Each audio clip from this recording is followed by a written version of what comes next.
Jésus a enseigné à ses disciples qu'ils devaient être prêts à souffrir l'injure et la mort, et qu'ils ne devaient pas se défendre eux-mêmes. Mais cet enseignement du Nouveau Testament fut oublié lorsque saint Augustin eut amené l'Église à croire que ses membres pouvaient participer à des guerres justes. Les ordres religieux, moines et moniales se devaient de respecter l'enseignement du Nouveau Testament. Quant au reste des chrétiens, ils pouvaient s'en tenir aux codes moins exigeants acceptés par l'Église. Après 364, l'Empire romain fut gouverné par deux empereurs, l'empereur d'Orient et l'empereur d'Occident. En 380, par un édit commun, les deux empereurs d'alors firent du catholicisme romain la religion officielle de l'État.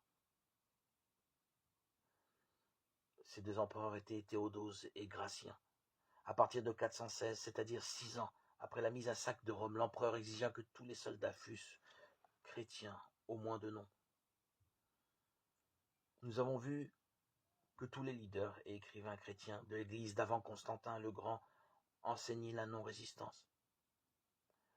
Mais le grand homme d'Église du début du 5e siècle, saint Augustin, introduisit et enseigna la doctrine de la guerre juste. Malheureusement, cette position est devenue celle de la majorité des chrétiens depuis cette époque.